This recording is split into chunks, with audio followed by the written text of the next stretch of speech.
start the live, please. Yes, just a Can you second. also make me a host, please, Julio? I can't make everyone a host. I can make Vinicius a host now, so Yeah. he can share the YouTube video, and then you can be a panelist. You're gonna have the same functionalities as a host. Okay. So Vinicius, just let me know when you're done with the YouTube. Absolutely.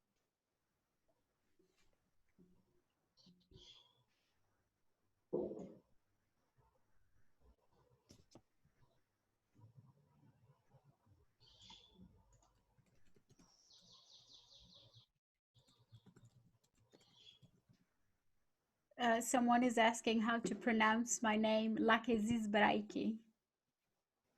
Yeah, like you see.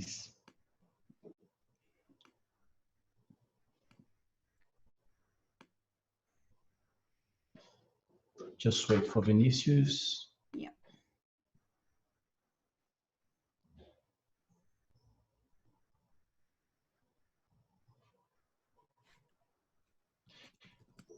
Good. So it's being recorded right now. So, well, thank you very much for joining us on this beautiful event sponsored by the Braz-TESOL and the Online Teaching SIG webinar week. And we're covering a myriad of aspects in keeping with online teaching, inviting people from all over Brazil. And like I says, here is representing Europe. You're based in London, aren't you? Like I Yeah, says. so technically I'm not representing Europe anymore. That's right. That's right. I was about to say that, but then because of Brexit, you're not anymore. So let me have the honor to introduce, like it says here, CELTA qualified creative multilingual English teacher with a 13-year background in teaching. She has built most of her career in Brazil, where she worked at several schools at university level and especially as a private teacher. She's currently based in London, where she teaches online and also works part-time at 2 English schools and does occasional interpreting gigs for the NHS. She holds TOEFL, IELTS, CPE, and ECP. So, ladies and gentlemen, Lakis is here with you. So, break a leg, Lakis. Thank you. So I thought of starting today's session just explaining to you guys a bit of what I'm doing today. But first, I'd like to confirm, can everybody see me and hear me well? Is my connection okay? Perfect. So as the titles, as the session title says, this is intended for people who are beginners at online teaching. So I've decided to take some of the most pressing issues and the most common questions that people have and turn them into a quick session where we can talk about them. I will not be talking about marketing or more advanced things at this point, just because I want to tackle the really basic concepts that are hindering people from teaching online. If you want, I'm more than happy to answer more complex questions. You can drop me a line or get in touch with me. And if I can help, it will be a pleasure for me. The topics I want to, there's no audio. Oh, hang on. Well, you can't hear me. Like I says, I can hear you fine. So Yeah. can you all hear like I says? It seems like they can. Yeah, it seems all right. Okay. So I do apologize for the one who were not able to hear like I says. Maybe it's a problem with your computer. Can you please check that? Thank you very much. Try logging off and logging in using the same link. Could work, yes. Or sometimes if you disconnect, I guess if you can't hear me, you won't be able to tell that. So what I want to do today is talk about most basic things related to online teaching. I am also posting links with everything that I'm going to be mentioning in this session. So you will be able to have access to these links on my website after the session is done. And we'll open for questions as well. So what I'm going to talk about today is how to check your internet connection, if you should use a computer, a tablet, or a phone, how to share your screen in class, how to have a board in your class, what to do if you want to use a real life board, what to do if you want to use an online board, how you can work on PDFs in your class, and also how you can share content with your students in and out of the classroom. So I want to give you suggestions on things you can do so that you're not just emailing your students stuff. So let's start with the first pressing issue, which is your internet connection. And I think this is one of the most basic things. If your internet connection isn't up to speed, it won't work. Your class will be a disaster. And I actually learned it the hard way when I moved to Italy. Asked I asked my landlord what the connection was like in the place where I was living, and he said it was excellent. It turned out it wasn't. One of the things that you will see is you might have really good internet for your download speed, but your upload speed is just as important. So always remember that. When checking your internet, you need to make sure the upload speed, the upload speed and the download speed are good. If you're, I think here in the UK, things work in a pretty similar way to Brazil. When companies sell you a package for your internet, they will often not say anything about your upload speed. So you might think you have this amazing internet that has 10 megabytes per second or 100 megabytes per second for the download. But if your upload is too slow, you won't be able to send any video information. The best way to find out if your internet and your students is okay is to run a speed test on your network. I'm going to send you a link with a website where you can do that. And I've taken a couple of screenshots from this website. So as you can see here, we've got 3 different internet connection speed checks. With this one, we've got 15 megabytes per second for download, which is pretty good. But we've got 1.67 for upload. This other one here is an interesting one. We've got 69 for download and 0.29 for upload. And then we've got 69 for download here. Oh, sorry. Yeah, that's the same again. So as you can see, we've got 2 different internets. Which one do you think is going to be better for someone who's planning to teach online? Can you please answer?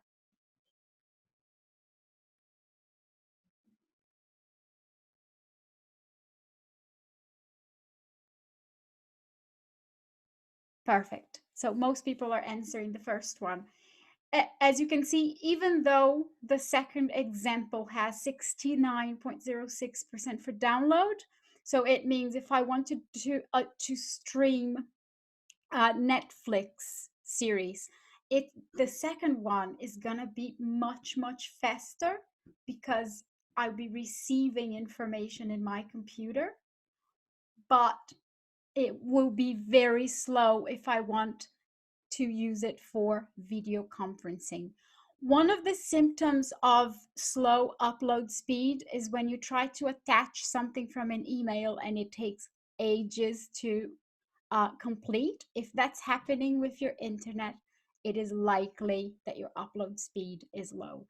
Anything that goes below 2 megabytes per second might be a little slow. So with the first connection, even though you will be able to teach your class, you might have problems with your connection. You might have problems with things going too slow or the video getting choppy.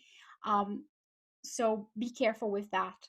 One of the solutions, if your internet connection isn't up to speed, is to turn off the video. You can do this with your own video, and you can do this with your students' video. And if it goes really, really slow, you may also keep a backup lesson where you use WhatsApp voice messaging. So you can check, someone is asking about the student speed. You can check your student speed by sending them the link. They need to have around the same, the conditions are around the same. You need to have at least 2 megabytes per second for you to be safe and not be worried about the internet. When I've had situations where my students' internet speed was not good, I switched to WhatsApp and did a class on WhatsApp, so you can exchange voice messagings with them. And yeah, so you can do it. It's not going to be as interactive, but it is a solution. And if your student doesn't want to do that, you can convert their class into an e-class. I'll send you a link on how you can do that as well. The app I'm using to write on is a combination of 3 different platforms. One of them is called Scrapbook, the other is called Duet Display, and I have an Apple Pencil. So I'm not going to be talking about this one today just because it's a little more complex, but I'll show you other solutions you can use as well. So let's move on. So second question I think a lot of teachers ask themselves is, should I use a computer, a phone, or a tablet? If you can, always use a computer. And the reason for that is because even though there are versions of the apps that you have in your computer for your tablet and your phone, a computer will always have more functions than a tablet or a phone. You will always be able to do more with the computer than with a phone or a tablet. You may also check with your student if they're not going to be using a computer. I always advise mine to try and use a computer because of the size of the screen. I think that phones and tablets should only be used if it's an emergency. Even though I've got a couple of students who use their iPads and it seems to work out okay, but for you as a teacher, you will be able to do more with any app from a computer. Whenever a student has to use an app, a phone, you will probably be able to get a little creative and improvise if you've prepared a class that relies on a computer, because the size of the screen will be very small. So be ready for that. We're gonna get to the whiteboard. Hang on, guys. So yeah, I think for teachers, best option is to use a computer. Doesn't need to be the fanciest computer in the world, but you need to be organized with your files. Some people keep a ton of things using on their desktop or a bunch of tabs open. Don't do that if you're teaching, because that makes your computer run slow. Someone is asking if I said I teach through WhatsApp. I said that I use WhatsApp when my students' internet speed is too slow and I have no other option to use a conference call app. So if it's a one-to-one class and the internet is slow, I do voice messaging on WhatsApp. Next one is, so how do you share content in class? I think this is one of the main concerns for teachers, especially if you've gotten used to working face-to-face. A lot of teachers use a paper book. So how do you share the things you've created, and also how do you work on the book, right? So we're going to be talking a little bit about that. I want to start with Zoom, which is the app I'm using. Unfortunately, I can't show you what I'm doing on my screen, but I'm leaving a link where you will be able to see the step-by-step. There's a button on Zoom. It's called New Share. When you click that button, you are gonna get another tab that shows you what you can share in your screen. And so here we have some options. You can share your whole screen, or you can share a whiteboard, which is embedded in Zoom, or you can share things from a phone or an iPad. If you're playing audio, always make sure you check this box. And if you want to play a video, it's nice if you optimize it. It's very simple. Once you click, it will give you the option. The only thing I'd say is make sure you have the file that you want to share open in your computer before you do it. You can connect your iPad to Zoom using the cable, the same cable you use to charge. And once you click on share from iPad, it's going to ask you iPad via cable, and then you can share it. You can share anything from your iPad with it. These features are all available for free users of Zoom, yes. So the second one is Hangouts. I have to confess to you guys that I did my research about Hangouts today. I've never actually used it in my life, and it seemed pretty simple to do it as well. I can't comment much on Hangouts because it's not my preferred tools. The only reason why I I checked it out today was to show you guys, and because I'm not using it, I can actually just give you a quick demo if you're a Hangouts fan. I have to confess, my favorite software by far is still Zoom. If you guys use Hangouts and you want to try something better, something more interactive, something that's going to give you access to more things in the computer that you can share with your students, I highly recommend it. So let me see here. Let me show you what I'm doing. So I have Hangouts here. Can everyone see my screen? Good. Okay, so let me.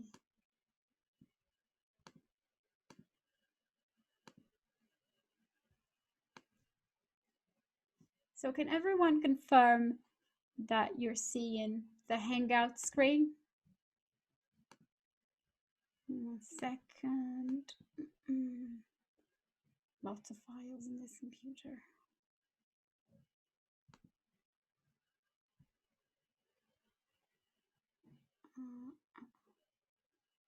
Okay, 1 second, guys.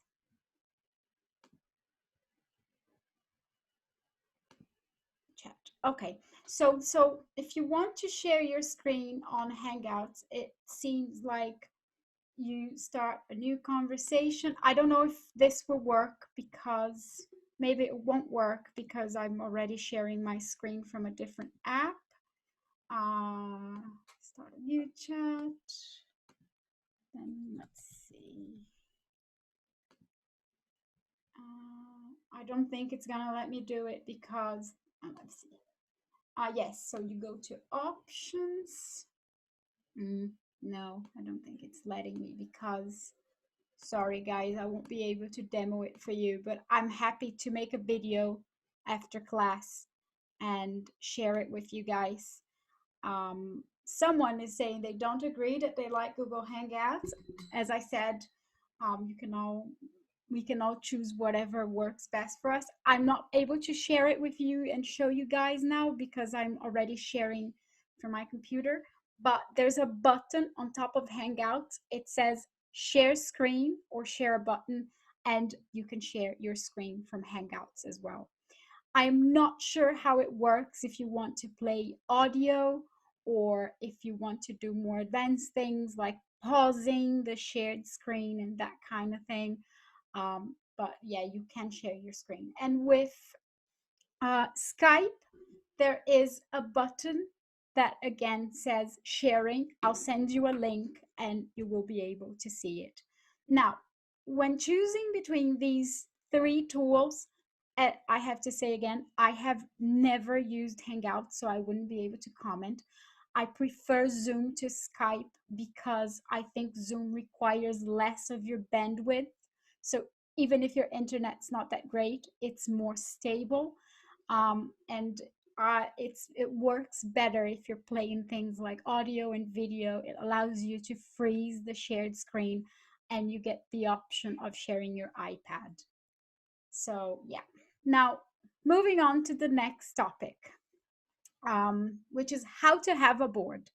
So I think that is a very, very big concern of a lot of people because, and I actually did some Italian classes before, and my teacher used Skype. She didn't have a board. She just typed everything that she wanted to teach me on the chat, and I felt really low quality to me because at the end of the class I had all those messages that she had to add me. Yes, Olga is asking if students need to have an account.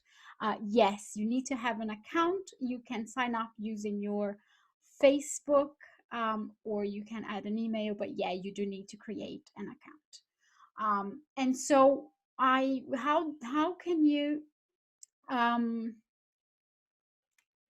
use a board, right? So the first solution I found, I'm sharing two YouTube channels, random YouTube channels I found with you guys in case you want to use your physical board. I found these two lessons where online teachers are using physical boards. So if you guys go to the, if you guys click the links that I'll send you at the end of this, you will be able to see it. My take on using a physical board is that probably it won't work very well if you if you're using the webcam of your computer. I think you would need an external camera, and I think you would have to write in very big letters. So you would have to connect a different a different camera to your computer. I don't know how it would work, but I'm adding these two videos so that you guys can have a look and see what would work better. So yeah, definitely use an external camera, um, large handwriting, and if you think you're writing too much, you can also take a picture of that board and send to your students. When I first started teaching online, um, I used to use a physical board, and one of the things I had to pay a lot of attention to is because you don't have the person in the room with you, it's very easy to just keep doing a lot of things and forget to go and check with your student if they are okay. Someone is saying that if you use Zoom, do students have to access it as well, or can I use WhatsApp? If you're using Zoom, your students need to be connected to Zoom as well. They may download the platform or they can use it on the website, but they do need to create an account. Yes. And then so a couple of online boards. I will be sharing links to all these boards with you guys, to all the downloadable things with you guys, so you will be able to look at these links later. The first solution I thought, if you don't want to get too adventurous and you want to use something you already know, is PowerPoint. We often, if you're sharing your screen via Zoom or Hangouts or Skype, you can share a PowerPoint window, and then you can add boxes like this and type the stuff you want so your student can see. You may also add pictures. So if you share only the PowerPoint and not the whole screen, you can use your PowerPoint as a board.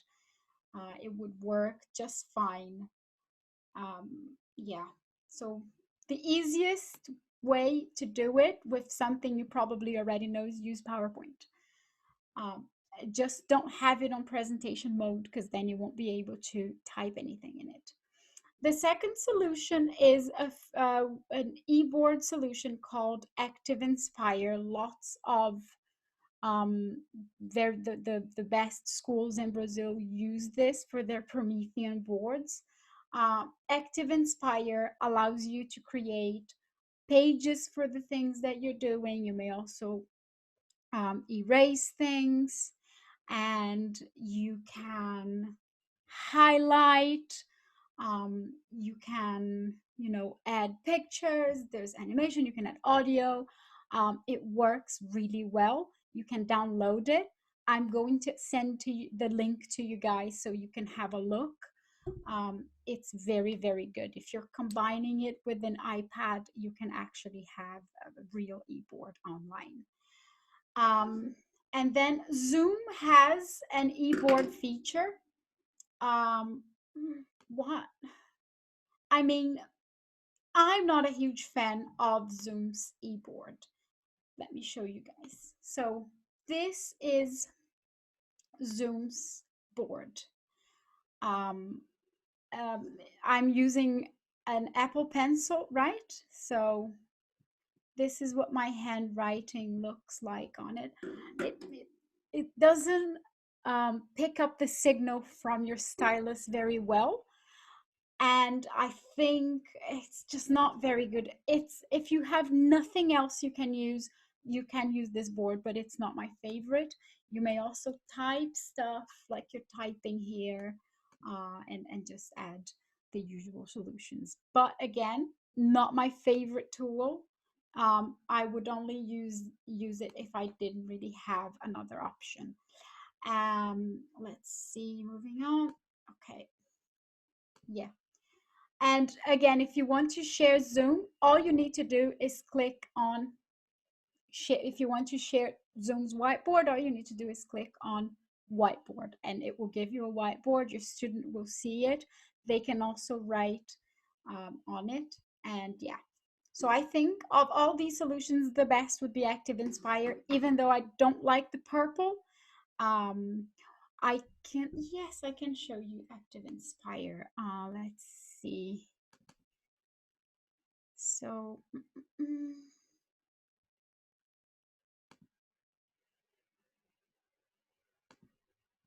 oh God.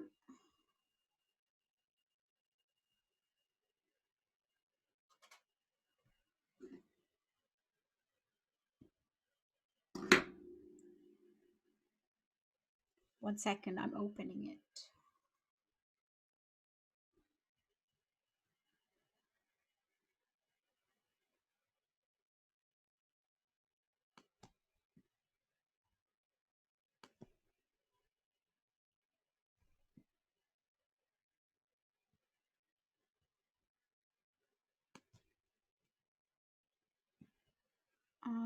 So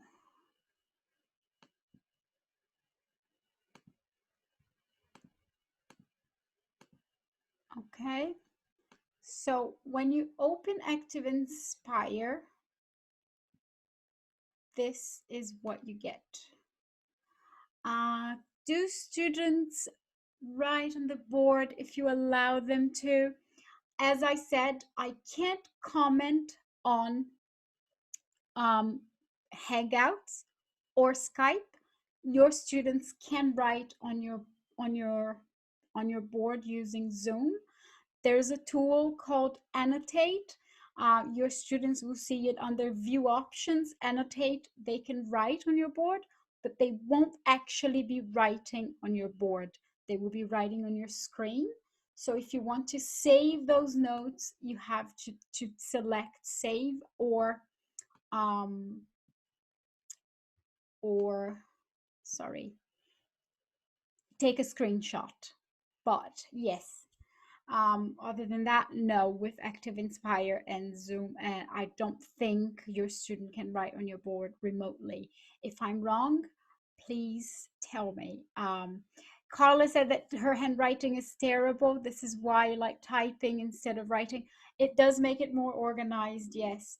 So this is what Active Inspire look like. You always have to select the size of the screen. I'm not a huge fan of the purple, so I tend to use the designer mode more often. Hang on. Sorry, I just have too many things open. Screen size.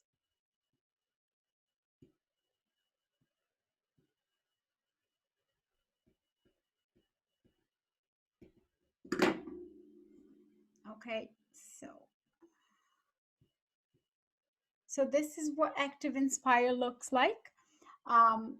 You can type things from your computer. Because I have an iPad and a stylus, I would be able to do things like this. You can, instead of deleting, you can add new pages. Active Inspire is not my favorite. There's a couple of other ones I really like as well. I think amongst the free ones that you can use with anything, Active Inspire does a pretty good job. You can do, like, for example, this and then highlight. If you want to add the page, you can add a page. So it's pretty good. Yeah, so this is what you would get. And then you have this tool palette with just a series of different options on what you can do. And again, I prefer this other mode. I think it's called the designer mode, just because that purple thing is just horrendous, and I think it's distracting for students. So yeah, this is Active Inspire. You don't need to be, very advanced in terms of technology to use it. It's really intuitive. So I'll give you guys options for links with anything else. All these apps are free. Yes, I'm also going to give you some other options that you can explore as well.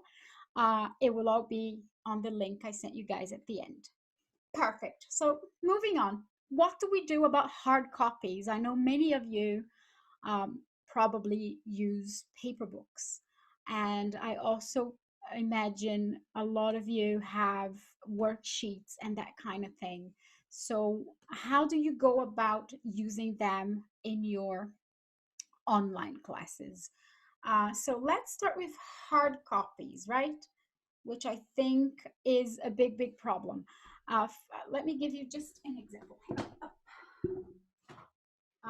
So one of the schools where I teach is this book, and this is also the book that my student has. What I have been doing with this student is I scan the pages that I want to use in my class, and I share those pages on Zoom during the class. I don't know how this would work with Skype, or Hangouts or other apps, so I can't comment, but it does work really well with her. I just want to highlight that I'm not saying to teachers that it's okay to, have PDFs instead of a book, that you shouldn't buy. I'm not discouraging people from doing the right thing, but I do think it can come in handy to have a scan of the pages you want to use. And if you think that in a 1 hour class you will probably not do more than 2 pages, it can come in handy. So here, for example, I have 1 page from her book, and sorry, I have a few pages that I've scanned, and what I've been doing with the pages I scan is I share them during the class, and then I annotate on them using Zoom. So Zoom has annotation features. This is a little small now. I'm not going to play around with it too much because my computer is going to run slow because I have so many things open at the moment. But you can put a heart if you want, or you can highlight parts of the text if you want. If you want to attract their attention, you can draw an arrow to what you're trying to do. And again, this is pretty easy. Someone is saying you can use the Adobe Scan app. Yeah, I think it's the best way to do it.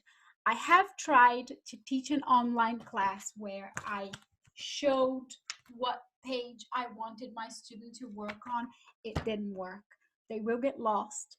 They will feel helpless. They might do a different task from what you asked. And if you have a reading or something that requires you to find specific information in parts of the text, you will not be able to help them. So students can ask questions orally instead of typing. I don't understand this question. You can type the answers as well. So you can say, you can type and your student will see what you've typed in their computer.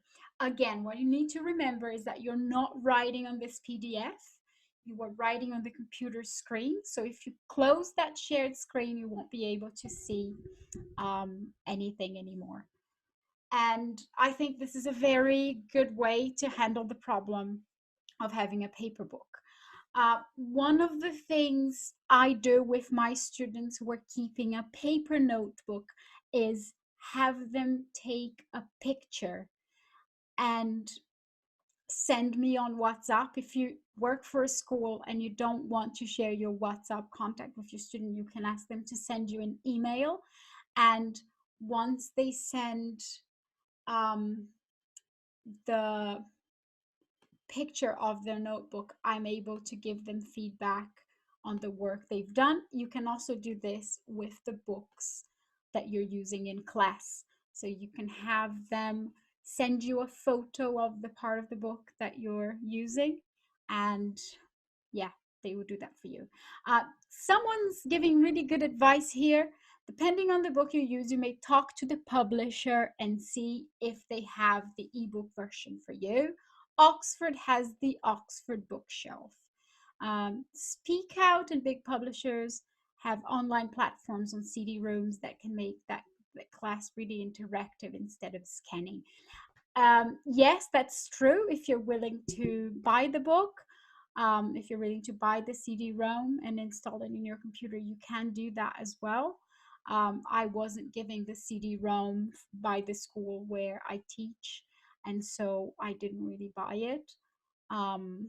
Yeah, but if that's an option, then you can do that as well. Some books come with an interactive version of the online. So this is a solution for people who are caught off guard and now are having to use the paper book in class. Now, another thing that's very complicated is how do we go about the worksheets? Because if you've got worksheets or things that you only have as a PDF, then you're not going to be able to use them. You're not going to be able to print them and hand them out to students. If you're on a Mac, it's pretty easy to add a PDF. You can just tell your students to open it using Preview. If you're on a Windows computer, it might be a little bit more complicated because they might require you to pay for something. So what I did is I upload my PDFs to Google Class, to my Google Drive. And once you upload the PDF to your Google Drive, you can share them with your student and tell them to connect an app. So the app that I use is called Lumina, and it allows you, I'm trying to share my iPad. The app that I currently use is called Lumina, and it allows you to, one second. One second, I'm just, it allows you to edit PDFs using Google Drive. So you upload it to Google Drive and it will work. Just 1 second, because Zoom is playing up a bit.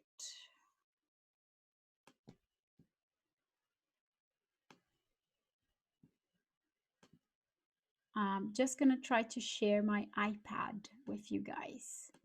So let's see. Please let me know if you can see my iPad screen.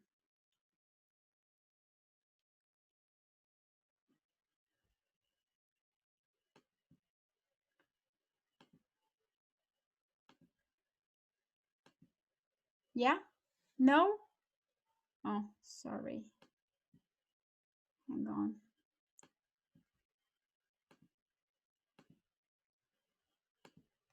1 second.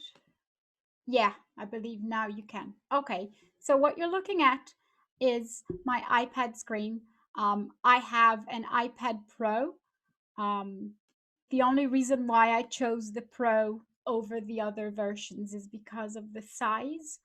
It's much bigger than a regular iPad, and so it allows me to do more. I think it's better for writing. So what we're looking at here is my iPad screen. I basically went on Google Drive. Hang on. Yes. So this is my Google Drive. I've connected the PDF editing solution to it. And so, for example, if I take this worksheet, I can edit the content from the worksheet using Google Drive. So someone is saying that whenever they want to use something that's not in the book, they mail the students the doc, the file, and they bring it to class. Well, the problem is if you're teaching online, it might be complicated to do that because you might not be able to meet in person. And I don't trust students to print things and have them ready for class. So what I prefer to do is share with them via Google Drive. You can select a PDF editing solution. I think this won't give me the option because I'm with my iPad, but you can do that. And yeah, so when it comes to the iPad, you have a series of things that you can use. My favorite software of all is the Seri. The Seri, as you see, is an interactive board. If you want to use it with the iPad alone, it's free, and it works. The handwriting is really nice. You can also add pages. You can use different pens. It's quite nice. And it's very good for taking notes. Another thing I really like is a software called iAnnotate. You could pretty much get, oh, sorry, that's wrong. So here, for example, is a couple of things that I use for myself when I was learning Italian. You can take a PDF, edit it, and send it over to someone. So if your student wants to study using their iPad, they can also use iAnnotate. It's very good. My favorite one of all, someone was saying about emailing things to the student. The solution is iAnnotate. I will share it with you guys. Unfortunately, I don't know iAnnotate and the Siri.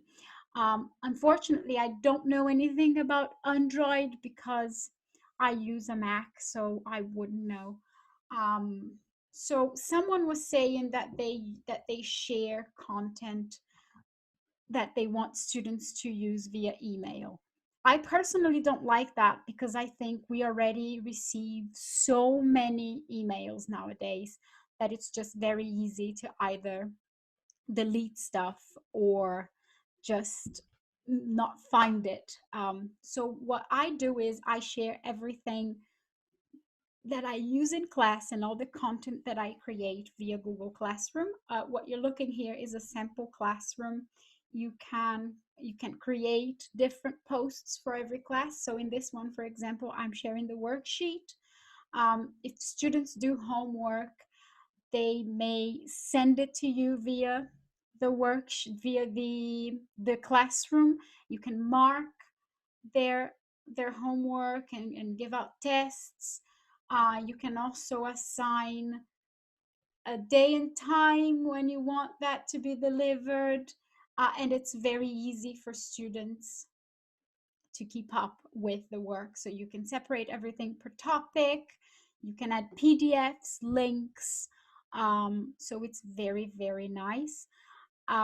Students do homework more often when you share via WhatsApp. Sometimes I do that as well, but I also like to make sure that they will have access to the course content. I want them to know that it's all organized in a place. I think the Google Classroom solution is the place for you to do that. So here I have a model. Let's see a real one that I have. Let me see here. For example, this is William's class. William is a lawyer. I've added a picture that reflected his personality.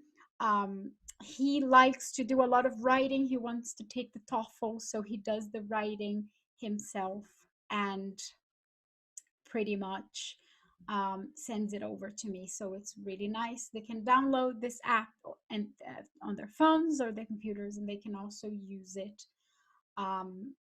in a desktop. And hang on just a second.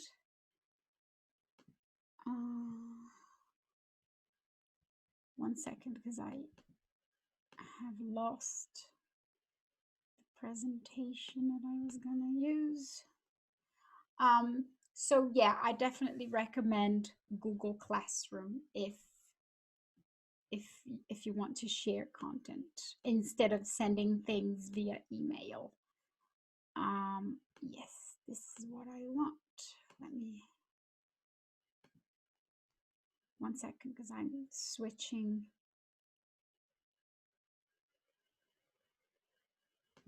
Connections, okay.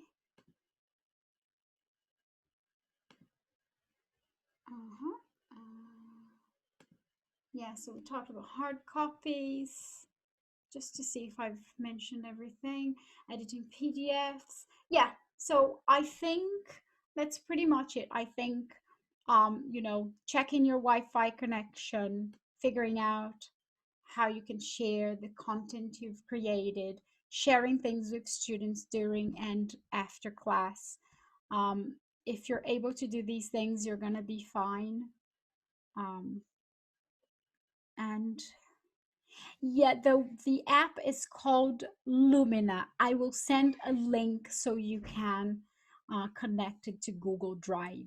You can also share all the course content with your students from Google Drive, but I personally think the design from the classroom is much better. So what I'd like to do now is, I see that quite a few people have asked questions. So I'd like to take these final meetings of the webinar to answer any questions that you guys have. So Maida asked if I know a way they can write or type on the PDFs through their laptops. You can write and type on your PDFs in your laptop. If you have a Mac computer, the app preview allows you to do that. If you're on a Windows computer, you can pay for a PDF editor. So they have a series of different PDF editors, but they're all stuff that you need to pay for. How do you manage to teach simultaneously by using your notebook and iPad? When you say notebook, do you mean laptop? I think so. Okay. So what I do is I interact with the student on my laptop, and I use the iPad as a board. So if you look here, everything that I have on the iPad is the board. So when I'm looking at the iPad, it's a bit like what would happen when you turn around and write on the board, so you're not looking at your students. You can break out rooms on Zoom. That's a bit of a more advanced feature. Maybe we can talk about it in a different video. Let me see any questions. Do you know? Okay, now. So any questions, guys? Do you know if recording is gonna be able to access? I had some technical problems and couldn't watch everything. Yes, the recording will be available to ask. Danielle is asking for the link on YouTube. Which link on YouTube? You can have 2 rooms or more if you break out Zoom meetings on Zoom. Yes. For conversation classes, the best software is whatever you're most comfortable with. As I said, I'm pretty happy with Zoom, but if you feel more confident in a different with a different platform, then you should go for it. What you need to remember is a conversation class still requires you to deliver feedback. So just make sure you don't just do what my Italian teacher did when she just kind of sat around talking to me and typing stuff on Skype, because that's something that lowers the quality of your lessons. Why would you say Google Slide works better as an e-board than Zoom's e-board? Why would you consider, what do you consider to be the best tool and why?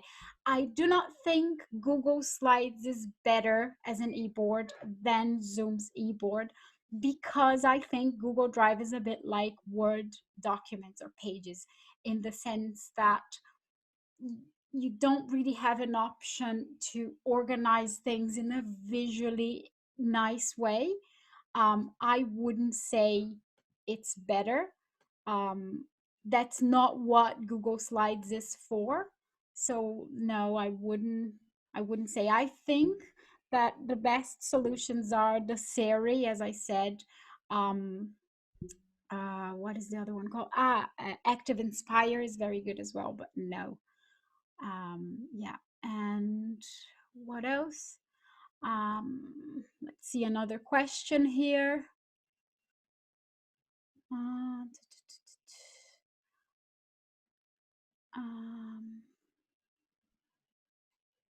Any other question, guys? Lachesis. Yes. Is it right to pronounce like Lachesis, or is it Lachesis, or Lachesis. Lachesis? Okay, neither. Yes. Thank you. People are asking for the links for the platforms, I think. I imagine they mentioned the link for Zoom and the link for Active Inspire. Would you be able to send them to me, and I'll share them in the Telegram group? Yes, I will. I will Okay. send a link on my blog with a list of everything that I've mentioned, and then you guys can access and see That's everything. perfect. Thank you. And whatever is downloadable, you will be able to download as well. That's great. Thank you very much. All right. So, like I see, maybe we have time for one more question. One more question. So pick one more question for us.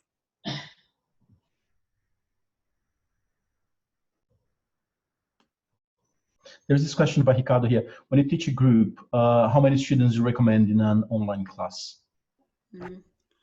Well, so I think that teaching groups in an online class can be quite similar to teaching face-to-face. It all depends on just how well leveled these students are. Personally, one of the things you can do with groups is use more than one platform.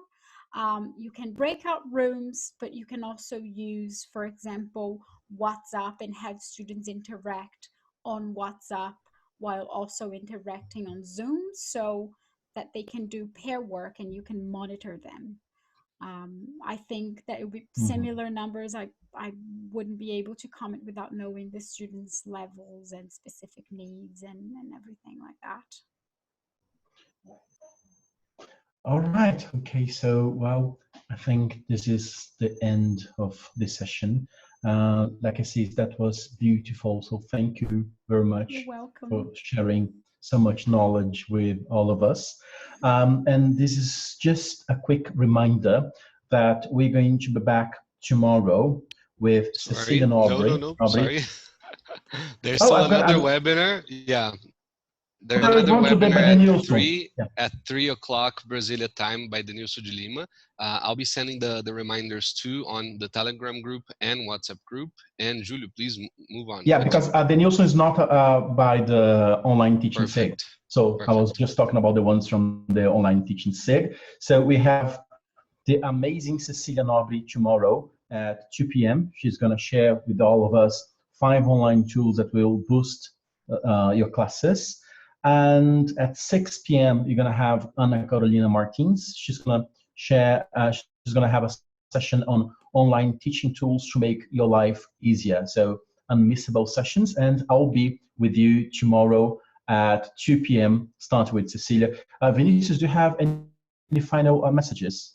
Yeah, people are asking in the chat box and also on YouTube how to get to Lakis's website, and she'll send them to me. She'll send the links to me, and I'll forward them to you via the WhatsApp group and the Telegram group. Okay, so make sure you are logged in the Telegram group, which is called a channel, in this link I sent on the chat box. And don't forget to fill in the feedback form as well. Perfect, thank you. Okay, thank you very much. Enjoy your Saturday at home and see you tomorrow at 2 p.m. Cheers, take care. Thank you very much, everyone. Enjoy the rest of your Sunday. Hope